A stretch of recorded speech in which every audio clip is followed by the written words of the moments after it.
After taking off from the American coast at Cape Canaveral, the Apollo mission would arrive at the moon in just 3 days. What justifies India's lengthy journey to the moon? It is related to Mangalyaan. On July 14, Chandrayaan-3 was launched to the moon by the Indian Space Research Organization, ISRO, with the goal of attempting a gentle landing on the moon's surface. Currently sailing through space, the spacecraft should be in lunar orbit by August 5 and attempt a soft landing on August 23. The spaceship will travel significantly farther than the Apollo mission, which was launched by NASA, and will take roughly 40 days to travel the nearly 384,000 kilometers between the Earth and the Moon. After taking off from the American coast at Cape Canaveral, the Apollo mission would arrive at the Moon in just 3 days. What justifies India's lengthy journey to the Moon? It is related to Mangalyaan. The launch vehicle Mark III, India's largest rocket, was used to launch the Chandrayaan-3 mission. However, it was not powerful enough to send the craft directly towards the moon. The lengthier trip was necessary. The mission is further complicated by the moon's variable distance from the Earth due to its elliptical orbit around the planet. ISRO uses Earth's gravity to slingshot its way around the moon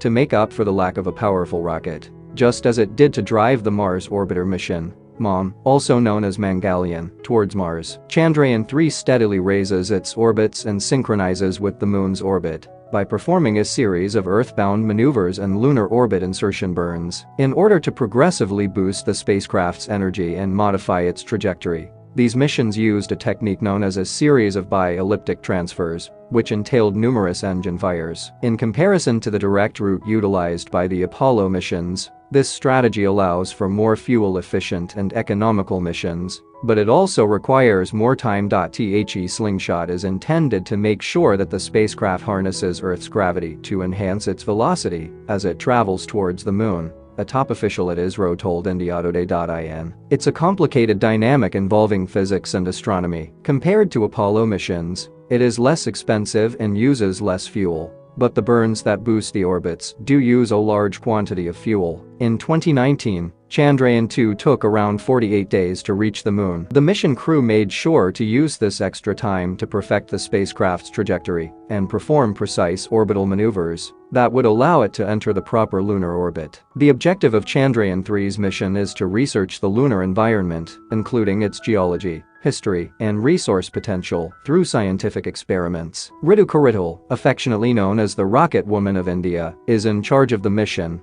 a reflection of the nation's progress in advancing the status of women in the field of space science. The eagerly anticipated Chandrayaan-3 mission to the moon was launched by the Indian Space Research Organization on Friday. On board the launch vehicle Mark III at the Satish Dhawan Space Center in Sriharikota, the spacecraft launched flawlessly. India's second attempt to set foot on the moon's surface was made with Chandrayaan-3, the third mission in the Chandrayaan series. The mission, which is expected to have cost Rs 615 crore, aspires to make India a moon-faring country and join the privileged club. By placing the Chandrayaan-3 mission in a precise orbit, the LVM-3 was able to complete the mission successfully, demonstrating its capability once more. Following the launch from Sriharikota, the spacecraft detached from LVM-3. After more than 900 seconds, all 3 stages operated as expected. Now that the spacecraft is on the path to the moon, ISRO will carry out the orbit-raising maneuvers in the next days. On August 5, Chandrayaan-3 is slated to enter lunar orbit, and by the end of the month, a soft landing attempt is anticipated. To date, only 3 other nations have successfully landed a spacecraft on the moon's surface. These include China, Russia, and the United States. The goal of India is to enter the record books as the 4th nation. With Chandrayaan-3, India has sent a lander, rover, and propulsion module to the moon. The lander-rover configuration will attempt the perilous touchdown, while the propulsion module will put the spacecraft into lunar orbit. The lander will make an attempt to land in the moon's southern polar region after being separated. As the US, Russia, and China launch missions to the lunar surface, Chandrayaan-3 represents India's formal entry into the current moon race. Indian participation in the Artemis Accords with the US has lately opened opportunities for collaboration and information sharing about lunar missions. Few people are aware of the fact that India's third lunar mission involves cooperation with other space agencies, including ISRO's peers in the US, Australia, and Europe.